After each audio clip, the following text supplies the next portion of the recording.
Kitalo nnyo kitalo ddala eri abasirikale b'Ebusiika wamu n'abatuuze mu disitulikiti y'e Luweero. Abasirikale babiri mu disitulikiti y'e Luweero mu katawuni k'Ebusiika baafudde. Abatuuze si basanyufu lwa ttemu eryakoleddwa ku basirikale baabwe ab'Ebusiika. Naye twagenza okuletegeeza kiri mu ofiisi ng'omuntu ali mu mulyango asasira abali munda Amasasi.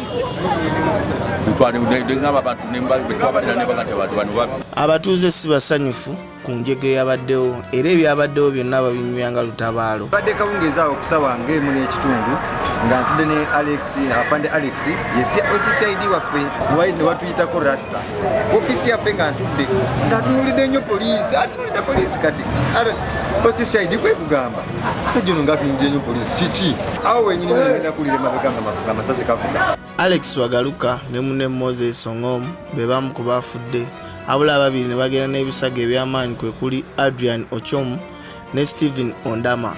Naye nga wano abatuuze basigadde si basanyufu olw'ekikolwa kino. Ababiri ne bajja kubalomana bagambo kuwala gala ko aja ina kabucha ali wali ina bra gala ekyo byetole mbanyi basanzewo watisenso nyawo ewo wapo nyumba ne bagya mu gale uma bana niko kome basasi mpaka basanze abasirikale mbanyi n'okomera Amasasi saidi wapo. Kigambibwa mbu abazigu bano lwamaze okutta abasirikale ne bateekera poliisi omuliro. Wabaddewo Rasta yatuyiseeko nga tulina OCCID n'omukyala nga yambadde saliya nga bakuba amasasi mayitirivu okitegeera kati nja okulaba nga bakwata omuliro bayiro z'abasirikale mu ofiisi oyimirira wa kyeyune olabayo obulungi nga mu ofiisi mutandika okwaka omuliro. Omu ku batuuze yatunnyonnyodde mbu baludde nga balajana okuba kamera ey'ekitundu wamu ne poliisi ennawonye. Saba gavumenti yatuludde nga tugisaba Ebusiika wetaaga patro kwa station namba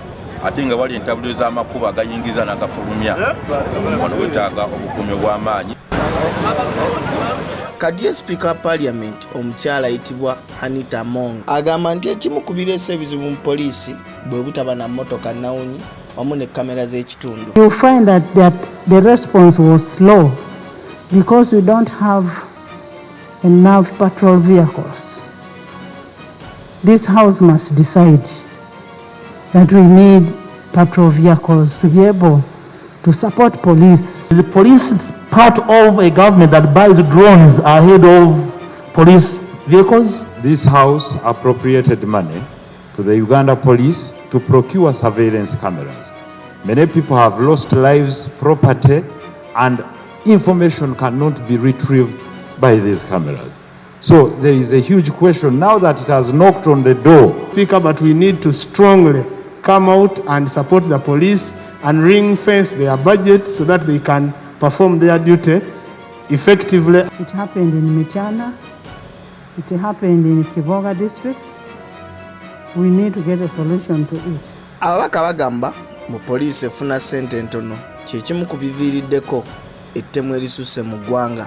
So we need a statement on what's happening in this country, right, Honourable Speaker, so that we can get to understand how to advise our people. The money was allocated by this house and appropriated, but you remember the first quarter across government we suffered shortfalls, and that can be better explained by my colleague, but I wouldn't want us to trade accusations. I think the money will be got. Money that was released